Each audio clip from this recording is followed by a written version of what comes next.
Namaskar. Sorry for this small delay, but still, I was expecting around 150 plus, only 124. Boys and girls, from tomorrow, if you are joining late, it is your duty. Namaskar. Sorry for this small delay, but still, I was expecting around 150 plus.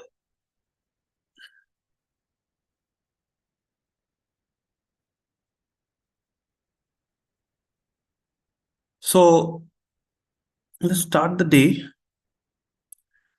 Uh,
Okay, so ladies and gentlemen, welcome back to third day.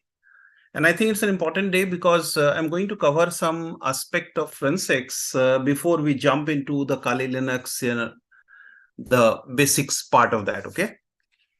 And just to add to where we have left, we have given you two exercises, to do it. I hope that, you people could do it. Second chapter, we have not taught you completely, but it was very basic questions. And I'm sure that you must have searched and done that. So, if you have not done it, please do it and finish that by tonight, because I'll close the uh, receiving those PDF file by late night today by 12 o'clock. And after that, you won't be able to submit. And one exam, you miss it and you have missed it for messed up your certificate. Okay. And we don't, listen to anything when it comes to the discipline of the, some of the tasks which has been given to you. Okay. So we'll talk about today, understand how the file system and storage system looks like, what are the different types of storage systems, and there is a need for that, why we need to know the storage media and the file systems. So what happens, when a forensic investigation starts, the biggest challenge that you find it, there are plethora of media which are available in the world. Any one of them can be utilized by the culprit, or by, any one of them has been used for uh, further investigations, for doing any malware investigations or real crime investigations. Now, unless you know about those media, you will not understand that, how you are going to do the acquisition of evidences from those media. Now, think about it. Suppose if you encounter a floppy drive of 1.44 inch, today you may not have the readers available with you to load it in some systems and read it, at the end of it. So the biggest challenge that, one gets when you encounter the media which are very new or very old in fashion, and you don't have the cables, you don't have the tools, you don't have the socket where you can put those media and read it. If I give you another example for that, the latest example I'll give you. Suppose if I give you a DVD as an evidence for you, what you will do? You might not have DVD, reader in your machines. Luckily, some machines are still for DVD available in outside world, where you can buy the DVD reader and you can attach it as a USB drive and you can read it. But think about it, if it is not available, then what you'll do it?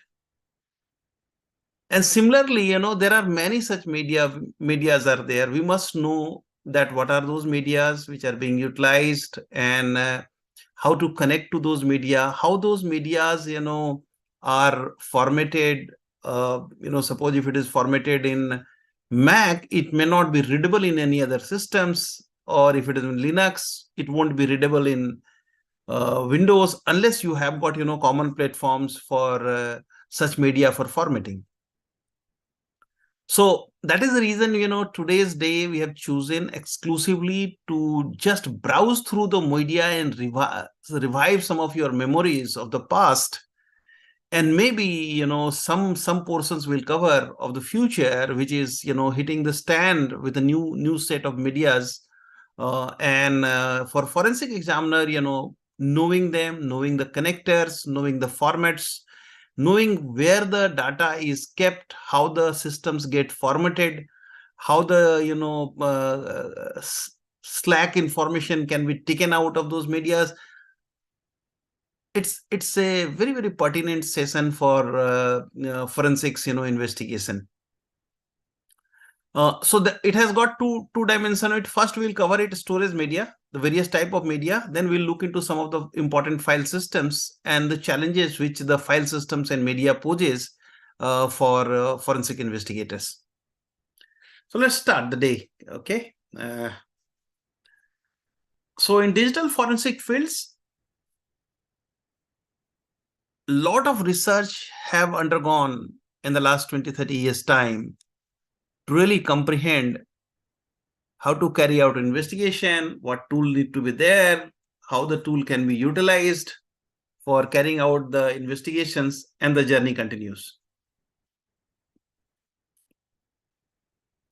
So one of the very important component is for any media comes for a hard disk, okay, which I'm sure that all of you are aware about. So the hard disk is something is not new to it, but there are multiple version of hard disk has come. I think in the year 1970s, 72, 73 time frame, the hard disk that was there, it was very different from today's hard disk. Okay, but this hard disk has got a significant amount of journey which has gone through in the last 30-40 years time. And then there are a lot of other type of media has started coming up, which includes within the hard disk itself we have got IDD, then DDD, then HDD, and then you have got digital DD. So there are many media has come even within the hard disk. And then another example of hard disk will be the SATA disk, then IDE disk, and like that it comes. Similarly, when it comes to the portable medias, which is like DVDs, then you have got portable drives, the flash drive, the SD card, the micro SD cards, CD drive, floppy disk, and many more. So there is no dearth of such things which are available. And for every many tools and technologies are there which uses very specific type of drives. And those drives may contain some information, and to extract those information it is not that easy. So I'll give you another example for that. Today think about of it in a the lot of new generation devices are coming, like your mobile phone. Now mobile phone, nowadays the smart mobile phones are there. So Apple mobile phone has got a NAND drive, disk drives, and it carries a lot of information. So suppose if your mobile is formatted, your disk is there, your mobile is there, your watch is there, you can find out a lot of information there. And there are a lot of embedded systems are there where a small built-in memories are there, which is sometimes NAND drives, or sometimes a flash drive, or sometimes it is a embedded hardwares. And there are ways and means of doing a forensics for them. And it's a pretty complex subject. It's not that as easy as it I'm speaking, because every new drive, poses a new type of challenges. And unless you know how to handle it correctly, you may end up, spoiling the evidences itself.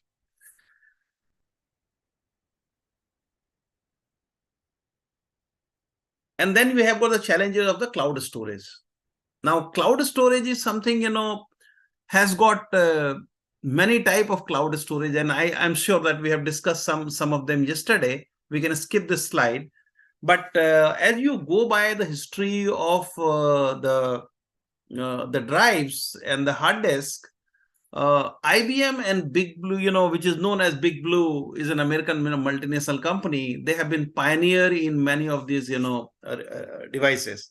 I remember that early days, they were having all very primitive type of punch cards, as a storage device. And the problem with the punch card used to be this thick and the big size. You'd use it one and it will have less than 1 MB memory. If you have 100 MB memory, then you have a 100 punch card. Now carrying those punch card and keeping it safely used to be crazy stuff. But as the time passed by, in I think 1975 onward, they started coming with a small devices, small desktops, and by 1990, there was a lot of new generation. Smaller the devices, more capacity it has. I remember that when I started my journey with computer, we used to have 5.4 inch, 0.25 inch, a big floppy drive used to be there, and it used to be a very like a film. It was there on the paper on the top of it. When you insert it, it used to take minutes to boot out of that, and it used to be crazy stuff. But over a period of time, computing, tabulating, recording company, back in 1900, they have started, 1990, sorry, there is a typo mistake there. They started doing SDD, the server, the storage system, network equipments, and many things started coming in. I think, the big journey of computerization, started with ENIAC, where, the size of a computer of ENIAC used to be some few big rooms, and it used to have a minimal processing capability. Today's your mobile is having some 1 lakh ENIACs or 5 lakh ENIAC. I can't tell you how much it was, but it was very, very low profile, low compute capability, but they were very useful during those days even, for which the purpose, they have started building. So anything that when it goes into the cycle of journey, life cycle, improvement keeps happening and the world changes everything. So from punch card to, storage device, I think the journey has been really, really long and unimaginable journey. So I remember that, this 5100 computer of 1975, it is available on internet. You want to have more details about it, the 3D documents are available around that. You can search for it. This was the first, personal computer journey with IBM. Okay. And it is not Microsoft, by the way. Everybody think Microsoft has come out with the first personal computer. I think, IBM was the first, then Apple was the second. Microsoft actually took the best out of both, copied everything and pasted it into another system, and they call it Windows. So by 1991, 81, the IBM personal computer was everywhere, started going to all the government organizations. Yes, it has not hit the individuals, individuals it started hitting in India, I think sometime in 87 time frame, 87 onward, I think it started hitting the individual's house. And there are a lot of discs has started coming up, which included the CD, DVDs, then Blu-ray. In between, Blu-ray has become very popular, and there is a difference between the Blu-ray and the normal DVDs. DVDs also uses laser ray, but the ray that is generated out of, for writing the laser beam that happens, it is a red color. When it comes to the Blu-ray, it is a blue color, the laser beams, and which enables the writings into the surface, and many times double Blu-ray disc has come, which was having almost around 50 to 60 GB, and we'll know more about that. So when you look into the CDs and DVDs and Blu-ray, and now, it has come to the solid state drive, I think journey has been really awesome. But journey more awesome it become, the plethora of such things have started coming up, and they all existed in the same time. Now, as a forensic investigator, you should have access to all the way how to read out from those things. It is not an easy journey, I can tell you, because keeping the old one, and getting them read forensically, it is not that easy. It's very, very cumbersome process. And then, there is something known as removable drives, okay, which all started with magnetic tapes. I don't know whether you have seen any magnetic tape. Let me see if I can show you here. It is there. Let me see. Give me just 1 second. I might have here. Yes, I have. So magnetic tapes, drives, which all started for a backup purposes of the computer, because, and if I have to carry some information from one system to another systems, in another city, it will be very difficult to carry the laptop or desktop, those days, old heavy desktop with very heavy hard disk. So they started with a magnetic tape, and then magnetic tape, has seen the another generation of, disk available as backup. And I can't tell you that, how big used to be the tape. The tape used to be like, any one of you have seen the cine tapes, which comes, this big with long tapes, and the very thick size will be there, 1 feet by 3 feet type of size. It used to be like that for earlier days backups, okay? But, and the memory used to be very less when it started in 90s. I remember that, when I was with one of the entity, in Bahrain, and we used to take the tape, it was Netscape, those two used to the browser, and the operating system was not Microsoft, okay? It was another operating system. And the very interestingly, the tape used to be so big, and we used to have only 5 MB or 10 MB of a space there, and we used to take the backup of the company in the night time. It used to run around 1 hour time to do the backups, because it was very slow, and there used to be failure in the backup, by the way. So once it fails, it used to carry out the CRC check, cyclical redundancy check, and the failure happened, then you have to start from scratch. So you have to redo the backups many times, for the administrator. Sleepless night used to be there. But over a period of time, this magnetic tape become very, very reliable, and the tape size is going up and up. And I can give you an example for that. This is the type of tape are coming nowadays, Magnus 1.2, and and you see the size of it, okay? To give you an idea how the magnetic tape storage has come in 2070, IBM developed new tape storage media with a density of 200 Gbps, 200 gigabyte per second per inch on single cartridge, which can hold up to 333 GB of data. And by the time the Japanese, they started, Fujifilm started doing amazing work, because Fujifilm, they were making, the camera film, they become outdated, and the camera film nobody was using, everybody has become digital. Kodak has been closed, but Fujifilm moved it to, a very interesting media drive. And today they control almost 50% of the world's media company. Those is being utilized for backup purposes in all the large organizations. Wherever there is an offsite backup is to be taken, Fujifilm definitely plays an important market share out of that. So if you look into the Fujifilm linear tape, Open Yttrium 8, LTU8 they used to call it, magnetic cartridge, with native capacity of 12 terabyte and a data rate of 360 Mbps speed it writes. And capacity now, the 30 TB of compressed data can be fit into single 12 terabyte of information.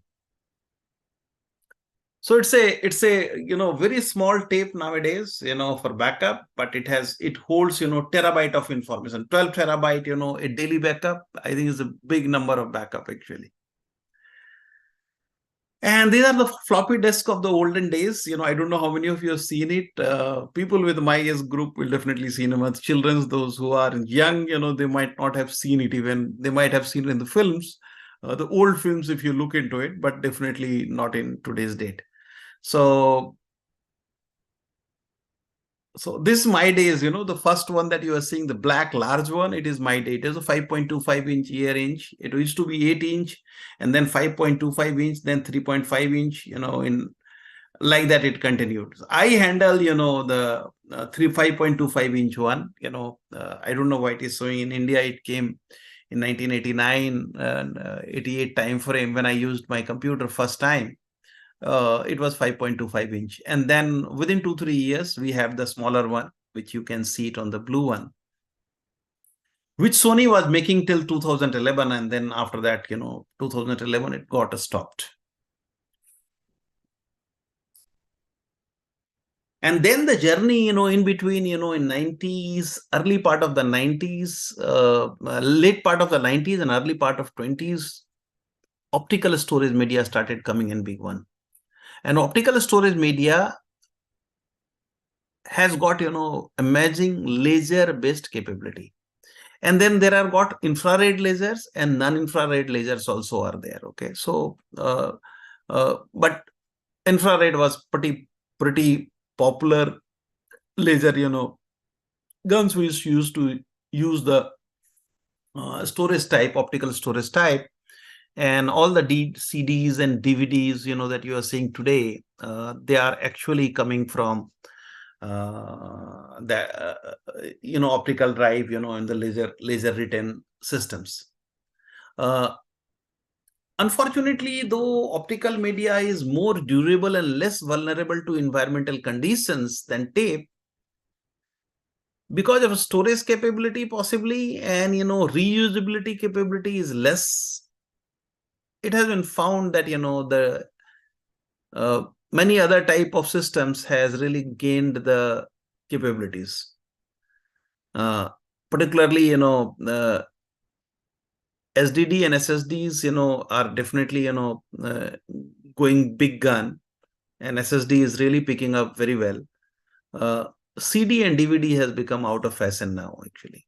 But still, there are many investigations you will end up doing. You will find CD, DVDs, and Blu-rays are being used.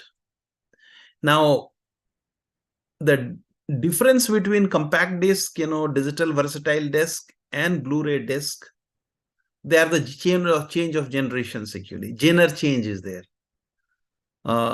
Use very close to each other's technology, but they are very, very different from any one of them. Okay. So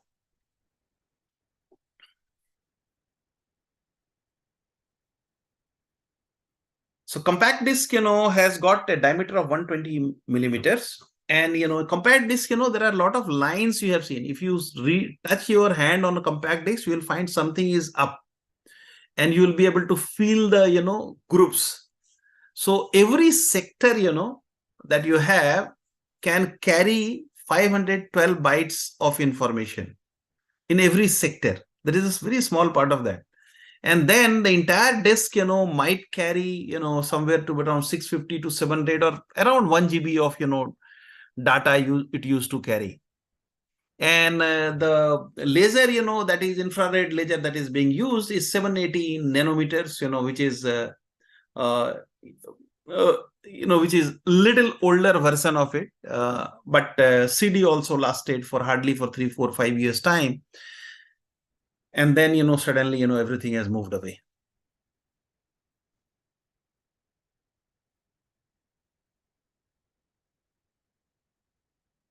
So CD-ROM also has got, various types. One was CD-ROM, read-only memory. So only you can write only once, then games are over. And it used to be written by the people, those who used to make the softwares.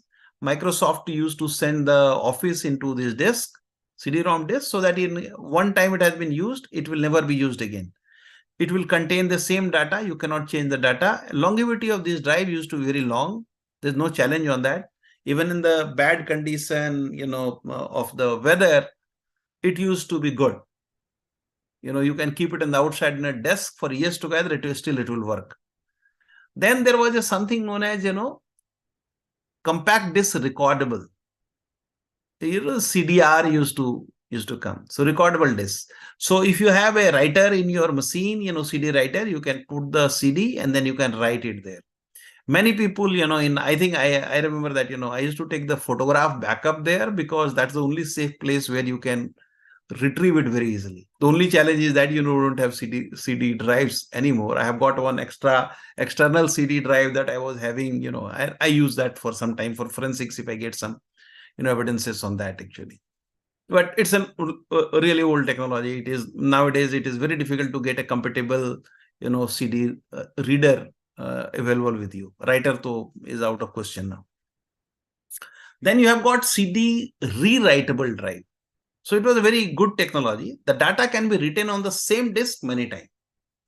Now, when you write it many times, it used to do the override on that actually. But there used to be data, even if it has been deleted and overwritten, there are, some super, forensic techniques under the very, very specialized hands. They used to recover the information out of that. And I know of some cases, where this CD drive has been utilized for that purpose actually. Then comes the next is DVD, digital versatile disk. Very few people will remember the name versatile. That's the reason I kept it on a bold letter here, because normally everybody knows DVD and CDR or CD-RW or CD-ROM. Nothing, you will not hear that. So digital versatile disk has a large capacity. It is, it starts with 4.7 GB and it goes up to around 18 GB or 15 GB type of 15.9 GB, depending upon, the size capacity of that. Okay. And the diameter is around 120 millimeter, and the user is, the laser which is being used is little more precision in quality. It is 650 nanometer red laser. So, both in case of CD as well as, DVD, digital versatile disk, you use the red color infrared rays to lasers to write on the disk or read on the disk out of that. Okay. The maximum capacity, it used to be 4.7 gigabyte. And then there is new technology evolved, which has come from Sony actually. Later on, first it came from Philips and then Sony. So it was a double writes. You can use the same disk, but dual layer. There used to be two layers. So one layer and the second layer. And these both layer used to work in individual way. So there is no override on that. So both the, so the capacity has just simply doubled from 4.7 GB to 15.9 GB.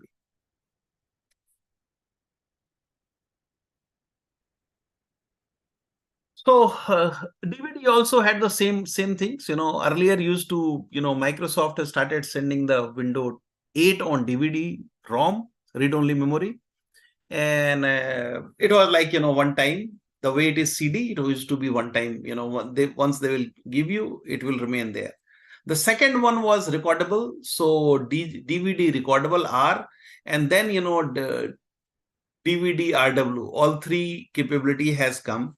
And boys and girls, today you might encounter this, as some of the backups taken by individuals when the people go for raid, in the different, agencies, they find many of these informations are available in this disk, and you need to do the read it and find the reasonably important information about those old crimes which are committed, which is recorded as an evidence somewhere. And then, there is a very interesting, disk started coming. The initial capacity was 7.9, 4.72 GB, but there was a name for that, DVD 9, and then used to be DVD 18. DVD 18 disk used to have almost around 16 GB of information. And then a very small period Blu-ray disc has come. Blu-ray disc normally has come for 3D movies and all sort of movies but storage, in very few people have used it. I was very lucky that, I had one Mac device and Blu-ray disc was built in there actually. So it used to be two pleasures. On my mobile laptop, I used to watch some Blu-ray movies those days. And then Blu-ray, writers, were also available there. It was a good number of capabilities, almost around 128 GB of storage capacity used to have. And I think, that laptop was not mine. It was been given by Bank of America for a specific purpose. And it has got real good, capability. Even the writing of the DVD, Blu-ray DVD, Blu-ray disc, was available as a part of, the tool. So even optical disc has seen the growth path. Blu-ray disc, 4 or 5 years, it hit the commands. Many people have got the Blu-ray players at their home for watching movie. A new sort of television has started coming up because The quality of photograph and color pigmentation was awesome. But unfortunately, it just got wiped out in very short span of time. I don't think Blu-ray disc is so popular today, but still it is there. And there are a lot of large organizations, they want to keep the data for longer period of time, 30, 40 year, 50 year times. They are still processing those, because any tape backup that you take it, storing them for long period of time is very difficult. So almost 128 GB of data, and if the old datas are there, 10, 15, 20 disks, you have terabytes of information available. Irrespective of weather condition, it works, and it works very well. Very, very stable. I have got a Philips, Blu-ray disc, who's the progenitor for Blu-ray. And I think it's almost around 14 year, my house, that I have taken from Philips, the entire music system with built-in Blu-ray disc still works with same precisions actually. So very, very reliable tool. And those, discs, does not get weathered because of your various, capabilities, that is needed for that purpose.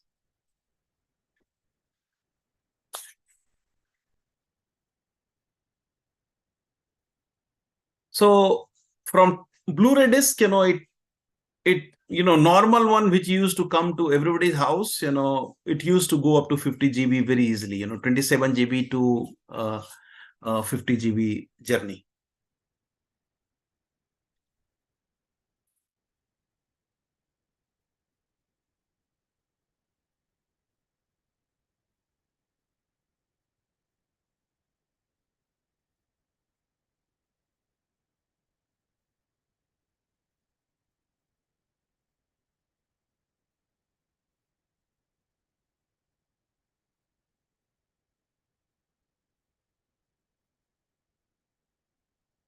And then the journey for flash has started, flash media.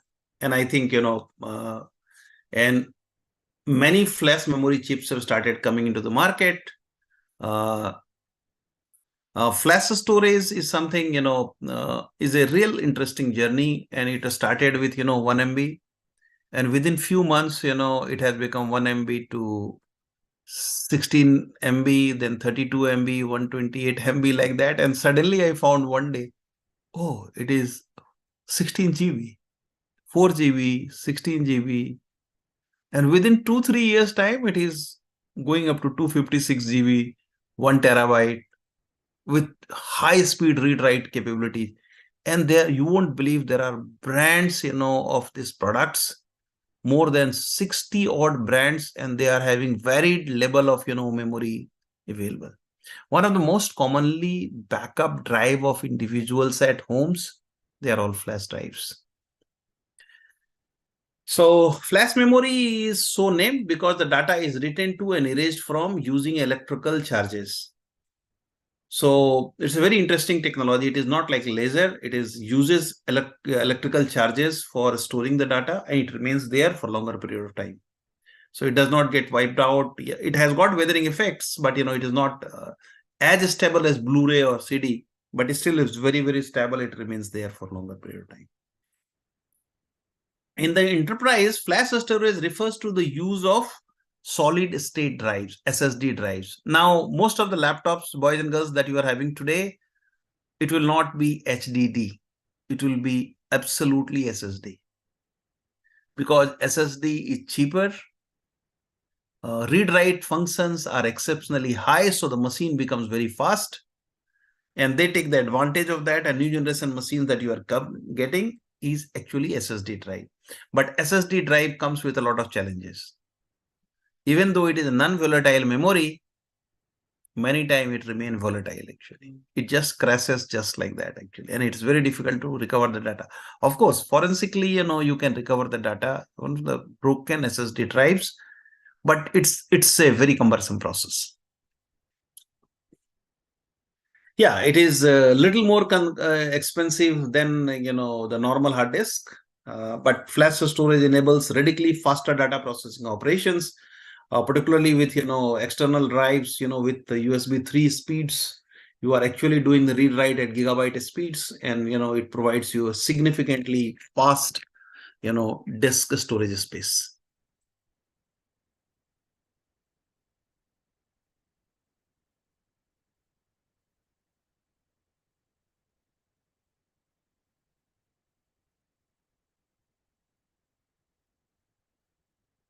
So flash storage media, there are type of, storage media. Okay. So one of them is known as NAND and another one is known as NOR flash memory. And both of them are, responsible for high speed, high capacity storage on flash storage media. Now, there are new type of, memories are coming now. Electrically erasable, programmable, read-only memory, EEPROM chips. Instead, can wipe blocks of data to entire drive rather than just one byte at a time. Now, the beauty of EEPROM is that, the smallest part is byte. Okay. When the byte you increase it, bit to byte to, sector to blocks. The EEPROM memory, systems, what you are getting it today, they can wipe the blocks itself at one shot.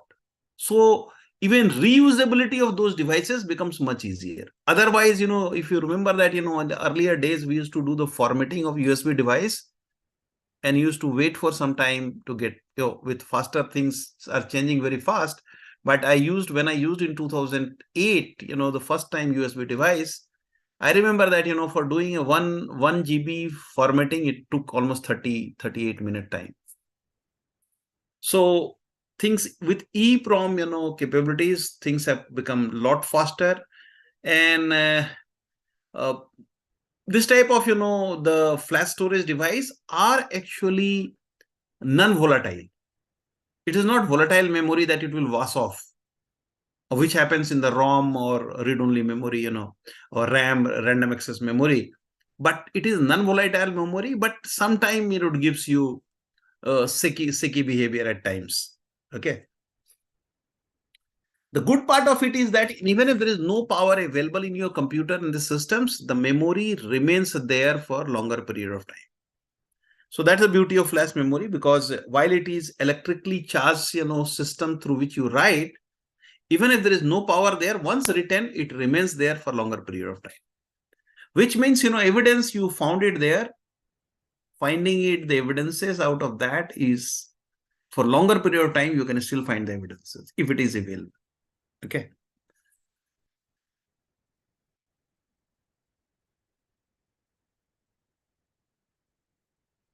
One good thing is that, when a data is erased from the systems, you need to understand that, the intricacies of that, When it is sent to the chip, the instructions is nothing but the electrical signals by a method as in-circuit writing, which alters the data accordingly. वो change कर देता है. Data will be erased from there. Now, if it has been erased, can it be recovered again? The answer is yes, no. As a forensic examiner, sometimes you will, encounter such type of, opportunity where the data is actually, erased and you have to find out something out of that.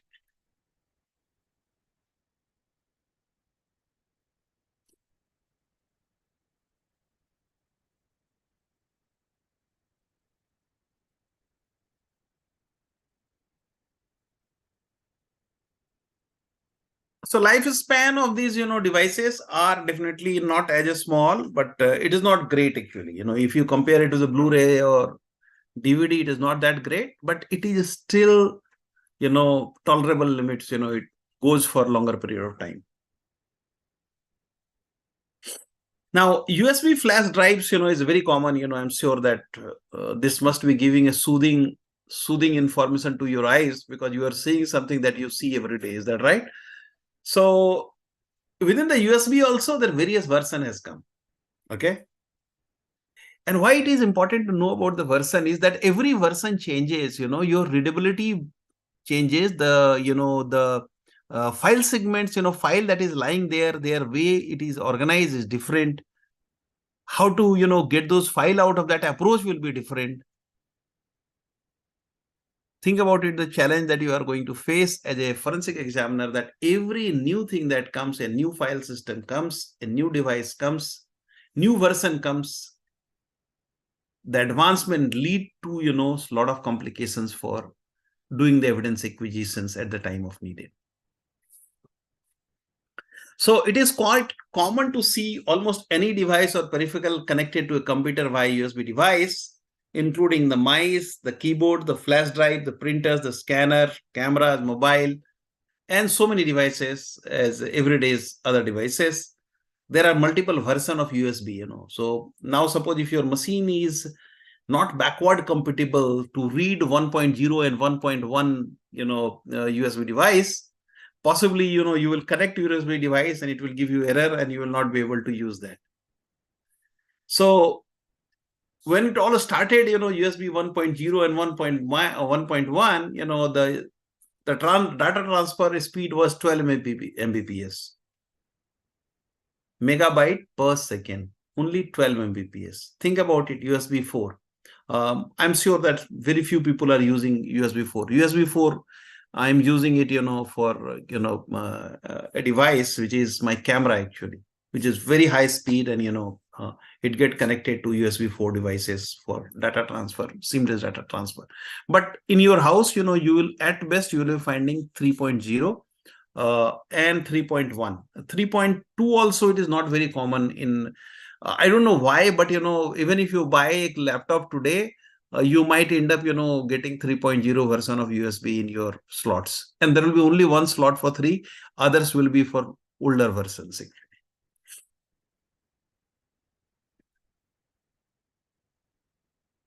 Yeah, one interesting thing, USB 4 writes 40 GB per second. Think about it. 40 gigabyte per second speed it writes.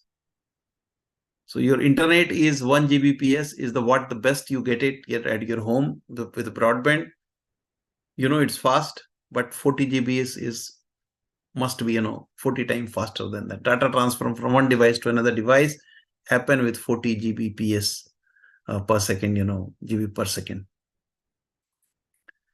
So then flash memory cards, again, this is another bunch of, cards are available. And every card has got its own operating system, every own file system.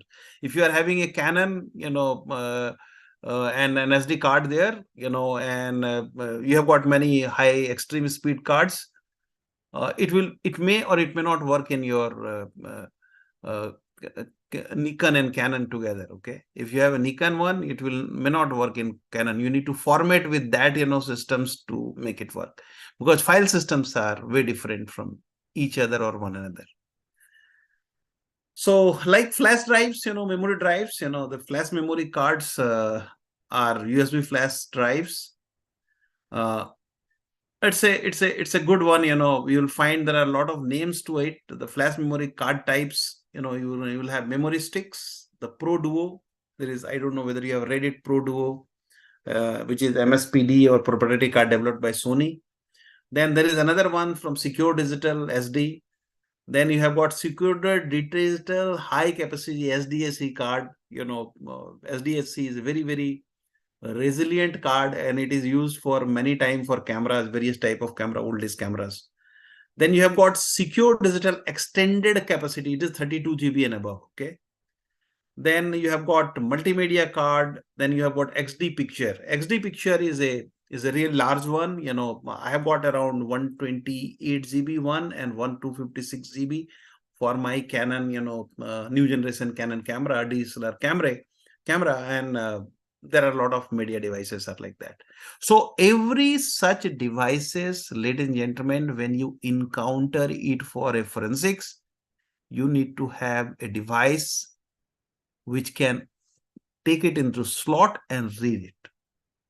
And that becomes a big challenge, particularly, many of these slots are not available in normal computers.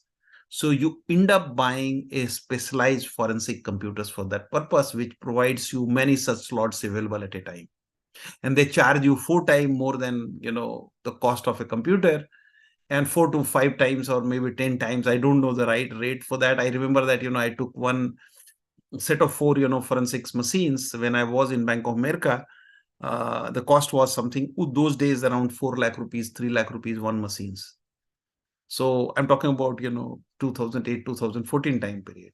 When I was in Qualcomm, I think the cost of machine was around 8 lakhs to 12 lakhs, per machines. And if you take the super specialized machine, that X-Ways machines or something like that, it goes to 70, 80 lakhs.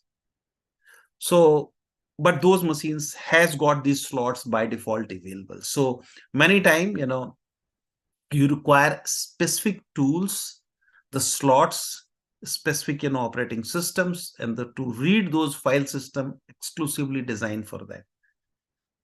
So that is where the challenge for examiner, forensic examiner starts. And then the journey of hard disk, I'm sure all of you are aware about hard disk, how it works. So it has got many things. It has got, a nice non-volatile data memory, the storage device, which remains there for long time memory. And then, it has got a nice, a arm, which is known as actuator arm, which writes, actually disk revolves, rotates, and actuator actually keep writing like this. Okay. So the speed of a disk saving, depending upon the actuator speed and the disk speed and the read write, speed capabilities. And that sets the, how the data is structured inside the disk.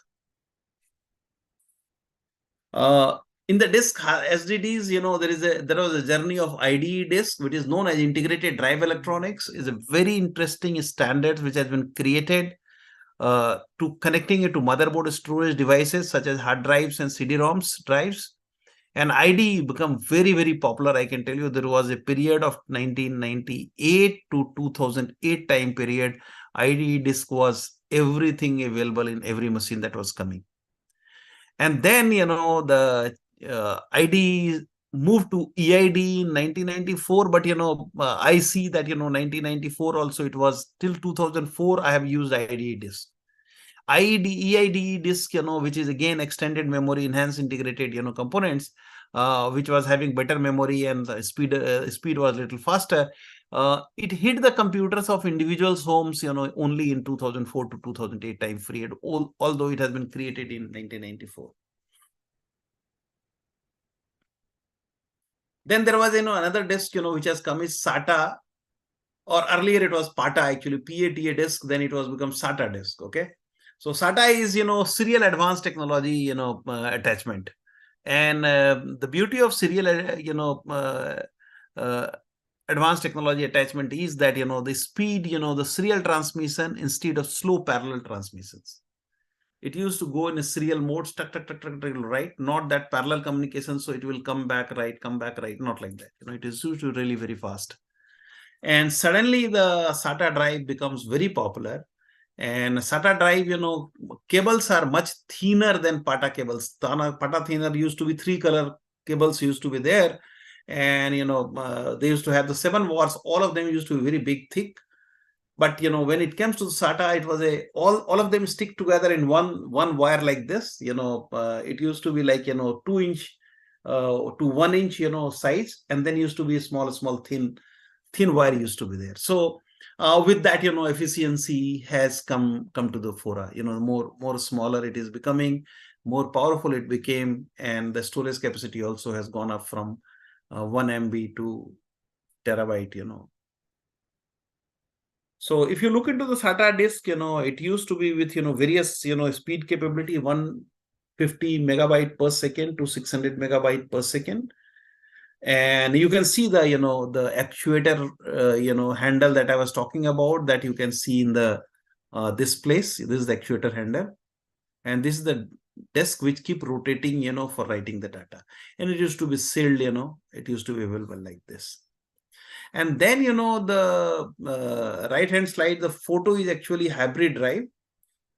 This one is hybrid drive, or a solid state hybrid drive. This actually is a mechanical drive like the one left, but also has a flash memory in it to allow your faster access to the data and the platters.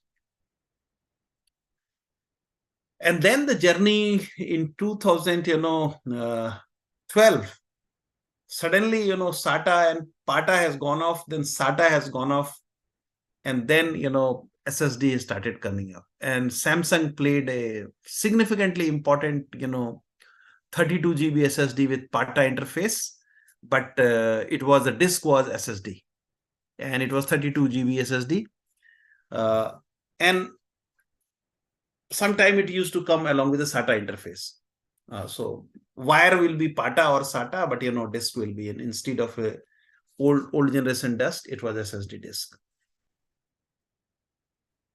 Now SSD, has started moving to a better performer, better, speed. Initial days SSD drive used to be little volatile, even though it is an volatile memory, but it used to be volatile, and it used to be a nightmare for the forensic guys. Now I think is much stable, and I think many companies has jumped into it instead of just Samsung. Sony has taken up a large lead, then Western Digital has come into the being, and then there are many other companies who have joined the group. So as far as digital forensic goes, SSDs are still relative and new technology that will be constantly improved upon from some time to time. When performing forensic acquisitions on SSD, which may require the use of a USB adapter, be sure you know which connector you are working with. It's a very important thing that USB connectors, all USB connectors are not same. So I don't know whether you'll remember that even USB connector has got various versions, which I talked about, 1.1 versions to 4.0. So USB connector, you need to see what is the compatibility of that, and based on that you need to use the tools. So it is little nightmarish type of things, but when you go into the field of forensics, you will be able to pick these things very easily. It's not very difficult.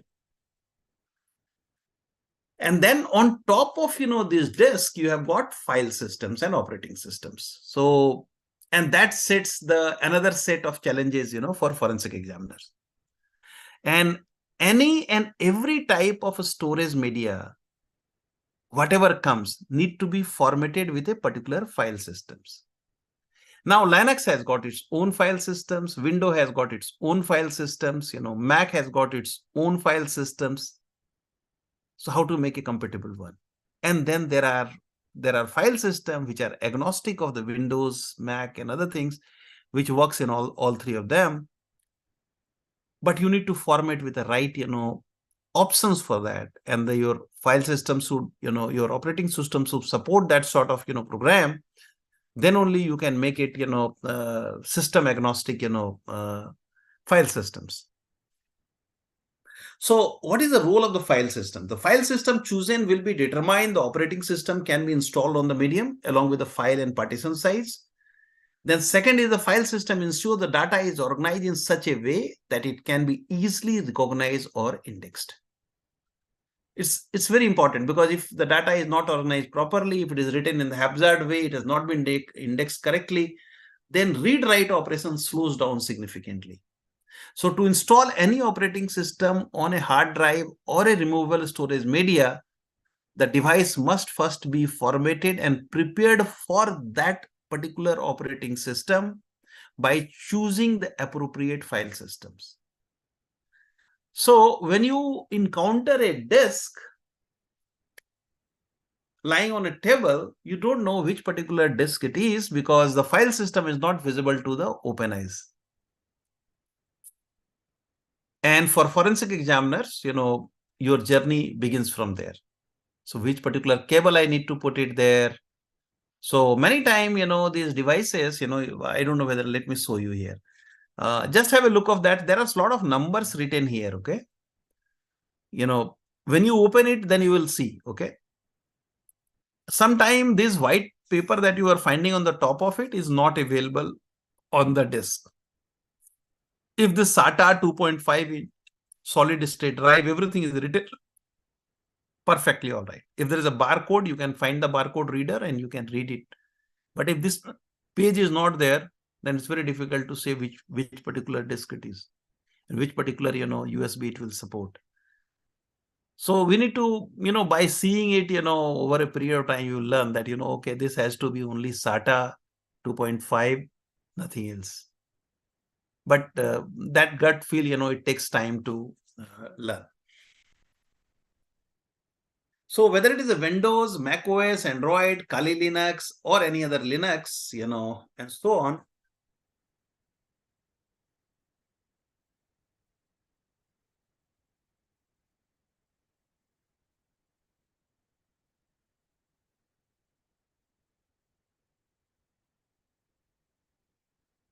just give me 1 second, I'll just take a minute break. Some urgent call, okay?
Ladies and gentlemen, I'm really sorry for that, but I had very little choice to avoid it.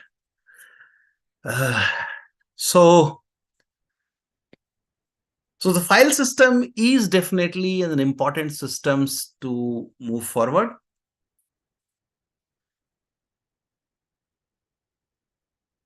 So when it comes to the Microsoft, while the FAT system was FAT16 was the built in there when the Microsoft started 3.11 journey, not at the time when the Windows NT came in 1994. It was all about FAT till 1994. Okay, 1994 they come out with a new technology. They call it Net Technology File Systems. Initial word they used it in 1992 was New Technology File Systems. Then it became Net Technology File System in 1996. Now Microsoft, stick to this NTFS file format after that, and most of the Windows systems that you are seeing it today, since Windows NT days of 1994, they all support the same file system, which is NTFS. Okay. Now NTFS has got many capabilities, that how much file they can store in a particular block or in a size of a volume it can keep. Maximum volume size is 256 terabyte. 256 terabyte for one disk, I think, is a very large one. And then you can have a array of disk to multiply the up to 16 exabytes. So theoretically, you can do it up to 16 exabytes, which is, I understand that, it is a megabyte to gigabyte, gigabyte to terabyte, terabyte to petabyte, petabyte to exabyte. It's a very long journey. So 16 exabyte is too much of information. Normally, the file size supported, one file size up to 256 terabyte area support. If it is multiple files, you can have your different blocks, different sectors, and you can put the file there. Now, NTFS has got one very interesting feature, which is a compression feature. Or another one new thing that has been added, they use the word BitLocker, which is EFS, encrypted file systems. And the last one is a disk quotas. So they also have a very interesting concept of disk quotas, which is a part of your NTFS systems. Okay. Now, compression actually allows them to have more amount of files on the same disk. And if you have a good, RAM, then it decompresses it in the RAM, and then, it uses, the disk space for that purpose. But, Windows, when we started 3.11, when I got it, of course, I started my journey with Berkeley Unix and BSD on Apple. I had the Apple systems as early as in 89. And I got hooked to, BSD, and I have never come out of that. Even today, I am on BSD. Only for these sessions, I come on to Windows. Okay. So FAT32 and FAT16 was the one which was there in the old file format. And it was very, very, interesting. Only challenge was that it can't support you more than 8 terabyte file systems, That was also quite big, But FAT had got some security issues which they have overcome by using, NTFS system. Then the Macintosh has got its own operating systems, and it has got own file systems. By the way, as a security professional, you must know that, whether you are using Linux, whether using Mac, or whether you are using Windows, kernel, the brain behind those operating systems has remained one and the same. It is Berkeley Unix, BSD. This I am telling you out of experience. You may not find relevant materials on that, but 100% experience, I am telling you that it is same Berkeley Unix at the lowest level of kernel. And you will find the Microsoft always use a little older version of kernels. They never upgrade it at time. Many times, many of these attack happens because of oldest version of kernels, and it is very difficult to manage that if the kernel number bypass is there.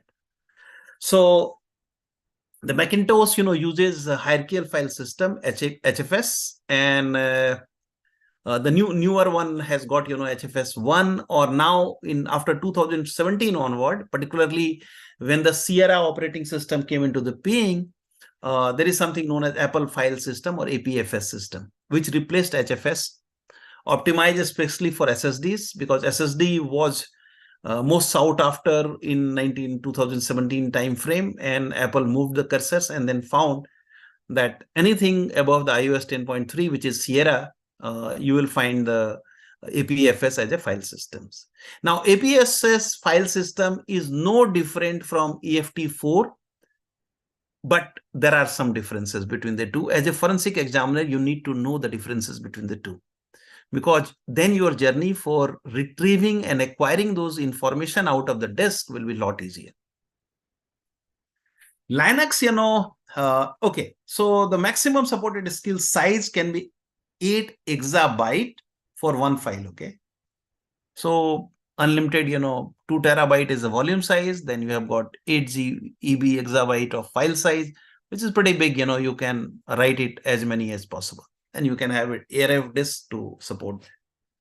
And that's the reason, the Macintosh, is still some of the finest, media making companies. Those who are, in Hollywood and Bollywood, they love, Apple for that reason.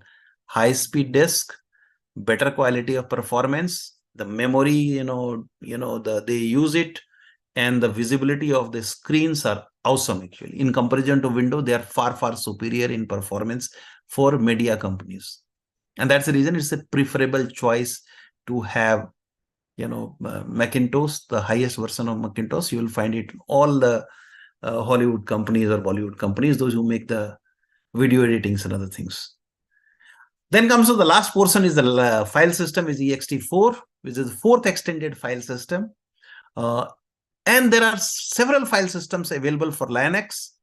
But, if you look into, most important, part of operating systems within Linux, you have got Red Hat, Kali, Ubuntu, or any other, they use only one, this is ext4.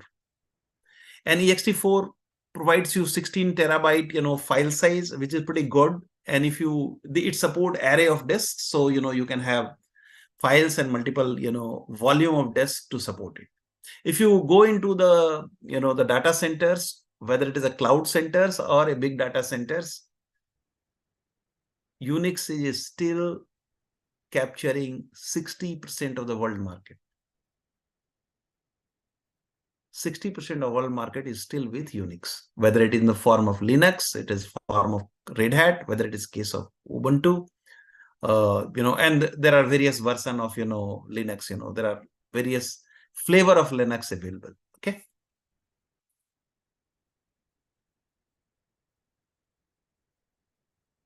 So for forensics, we need to understand one, we'll cover, another 10 minutes, I think, we'll cover. Please bear with me because I kept it till 10 p.m. today. So we'll still continue for 10 more minutes to finish this off so that you can free of this one chapter, once and for all. Okay. I don't want to repeat these sessions any more time for this. So please bear with me up to 10 p.m. We'll continue if there is a need for it. Okay. If you are unable to watch it, feel free to drop off and watch it on the YouTube, but you will have to see that YouTube video. There's no question asked because exams will be based on these, questions. And I'm going to ask you the exams exactly what I've told you today. Okay. So then there is okay, let me see, some chats are there. So let me see if there is an.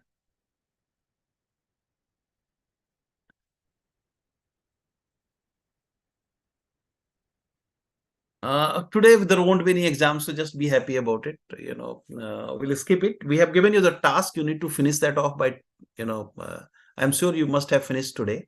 Otherwise, you can finish early in the morning tomorrow before 11 o'clock. I thought I'll give you time up to 12 o'clock in the night, but I'll give you all time till tomorrow morning, 11 o'clock. 11 o'clock, we'll stop accepting the practical that we have given you. That is almost as good as exams.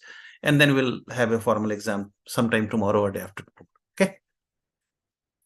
So there is a concept, if something is lying on your system, then that is data at rest. Okay. And something is in pipeline, something moving from one system to another system, from one machine to another machine, it is moving. then that data is known as data in motion. For forensics, we need to understand the difference between data in motion and data at rest. And there are third stage of the work where the files are opened in a random access memory, and currently it is being used by the system, but that is neither in transit nor on the system. It is in the air, in the virtual RAM. That is known as data in use. So when you do the forensics, you need to understand what is the risk of, getting out of something which are in random access memory, or something in the pipeline in the network. Can I take a, capture those packets and safeguard it for, further analysis? Suppose if data exfiltrations are happening, you can't stop it. Then can I put something, to see that what has gone out?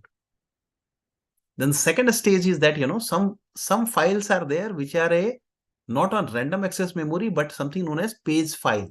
In Windows, there is a component known as page file.sys, system file. Now, page file.sys is something which is there in the air in volatile memory, and plus also part of that is saved in the disk. You will have to allocate the size of the page file.sys. When you do the configuration of the system, if you want to change the parameters for page file.sys, depending on how much RAM you have, suppose if you have got 16 GB of RAM, you can have 8 GB of RAMs dedicated as page file.sys, so that it remains in the systems. Then querying becomes very fast and it remains stable also.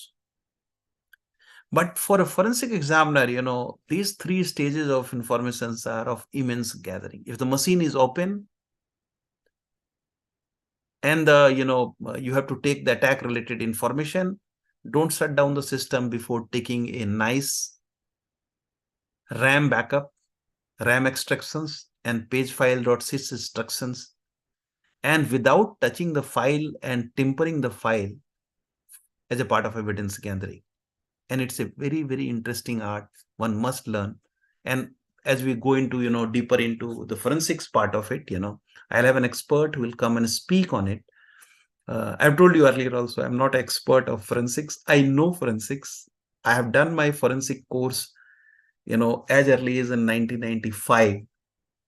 And I realized that, forensics means, you need to stand in front of, court, in high court or supreme court or lower court, and sit outside on the bench for days for submitting your evidence. So I hated that. So I stopped working on that.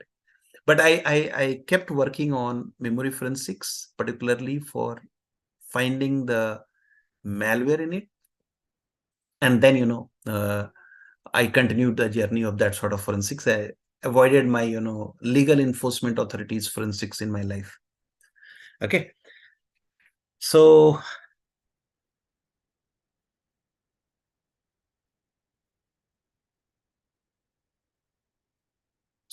one more concept is there, you must understand this, something known as metadata.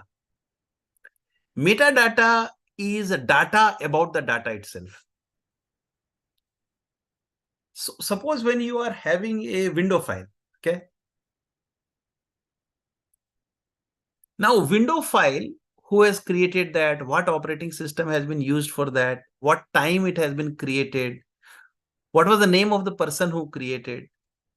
A lot of informations are available in the properties field of your file. I don't know whether all of you remember, I can show you. It will take some couple of minutes. Let me see if I can find something.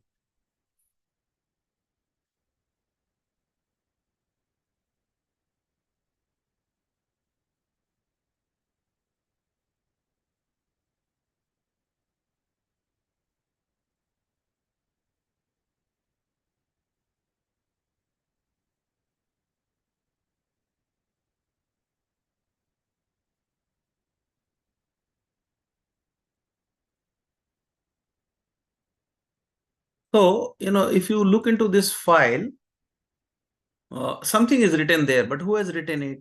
What was the time it has been created? All these things are important for the purpose of forensics. Okay. So there is something known as, property files. Okay. So let's see if we can, within the info, then you can look for inspect document. And then you find here, there are something known as properties. You all can see this screen. So it is size is 115.5 KB, 2 pages are there, 433 words are there, total editing time 10 minutes. Tag, nothing is there. Okay, related modified, what time? Mid in the night, 12 o'clock in the morning. And today again at 02 minutes, it has been open. Who is the author for that? Name of the author is here, Dr. Mamta Verma. And then open the file location, show all properties. You want to go on much more properties than this, then you can find something more, and then you have all the information. Now, the thing is that, the file has got certain data, and that data also has some data about the data itself, is metadata. Similarly, when you look into the file for PDF, you will have some properties for the PDF. By default, PDF file, will show you some properties, but that is not enough. Many times you need to go deeper inside the metadata to find and unearth something more important information, which is not directly available in the property field. And there are commands there, there is a, in the Linux, Kali Linux will work on that. There is an exif command is there, exif file, which provides you the metadata of those organizations. Okay. So let's go back to the file where I was.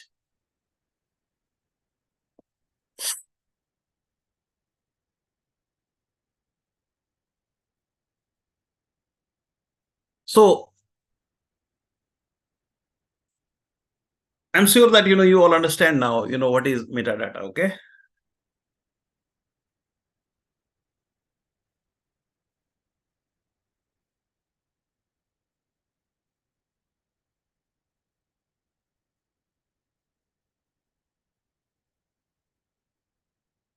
Okay. So there is an interesting terms which is known as slack space.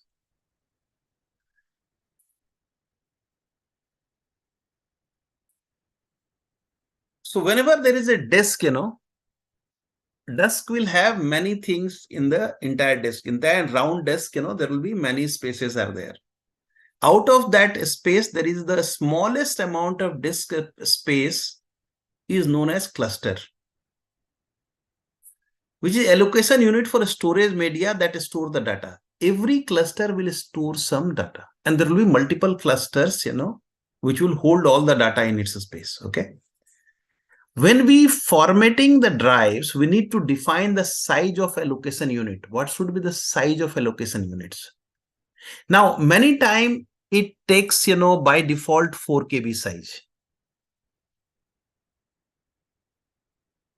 Okay. By default, it comes 4 KB. And there are people in the data center, they like to define their own, size, and then they change the place. And this is where the slack space comes in.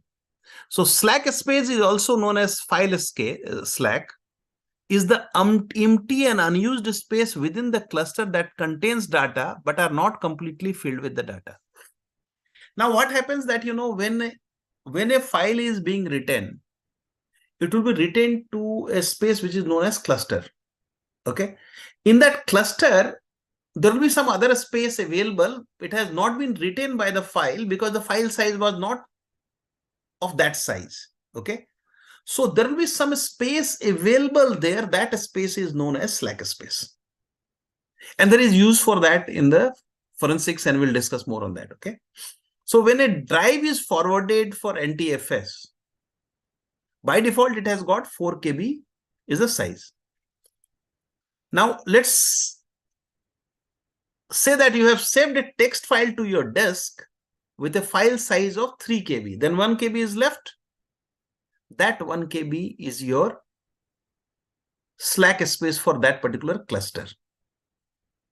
And there are many tools are available, and there are something in Kali Linux also. Autopsy is also there as a part of, Kali Linux, which has got, it gets that piece of information there. Okay.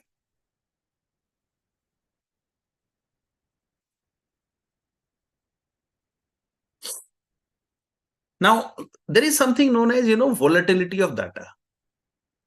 So I have talked about non-volatile memory, but there is something known as volatile memory. Let's understand that, okay?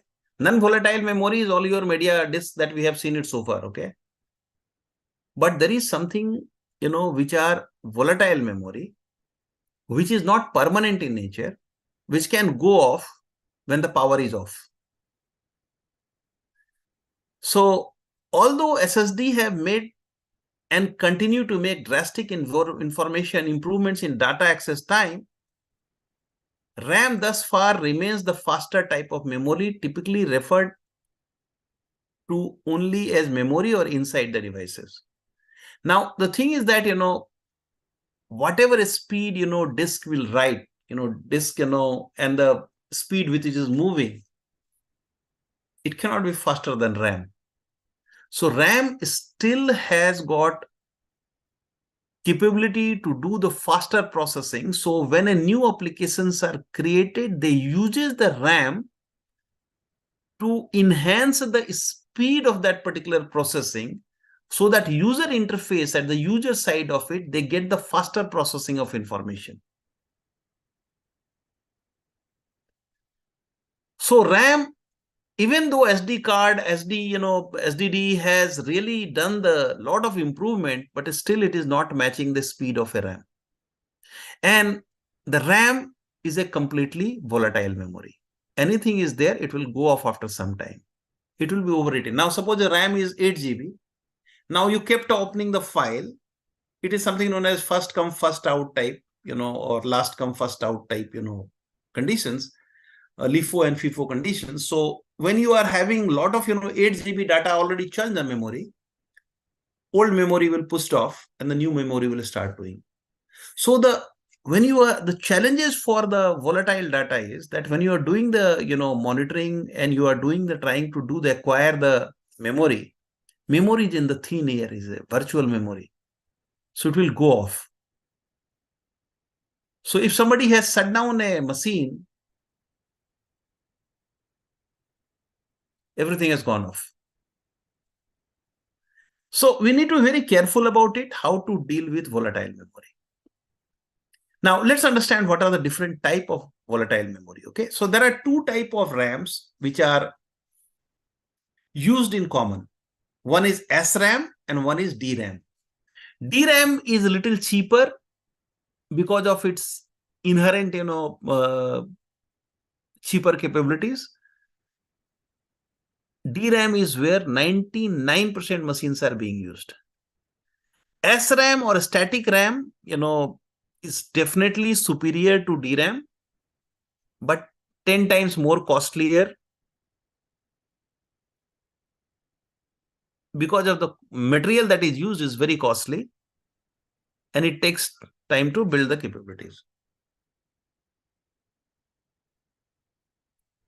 Boys and girls, don't play with annotate, okay? I'm seeing you and I have told you that, you are undertaking the forensic class. You will be ripped off from the class from the next session. Please don't do it again. I warned you people once. I'll not warn you again. I'll just simply put you off. Irrespective you have paid the money or not, you'll not be able to see my class forever. You have to be on the YouTube. Okay.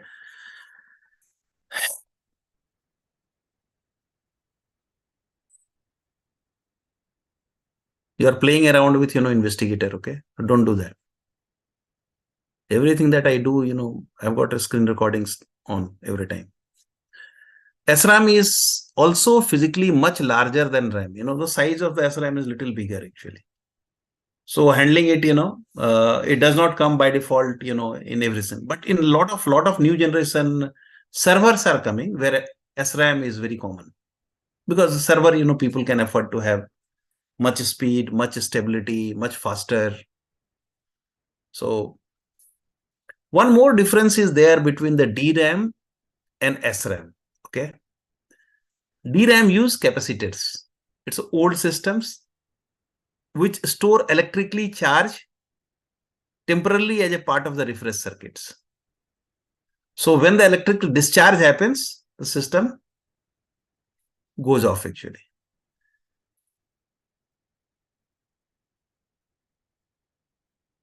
Which makes DRAM, slower when compared to the SRAMs. Okay.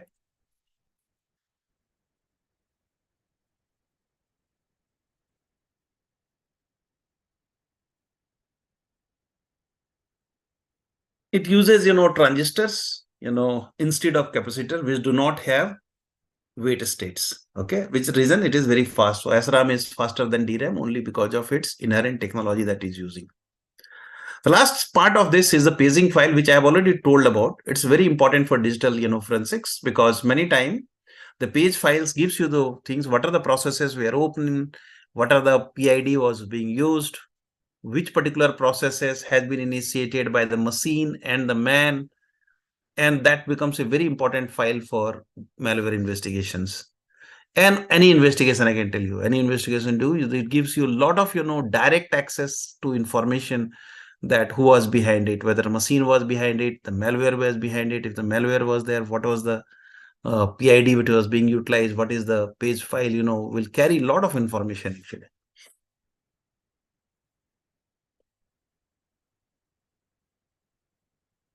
Okay, we'll end it here. Give me just 1 second before we close, and we'll do some important announcement.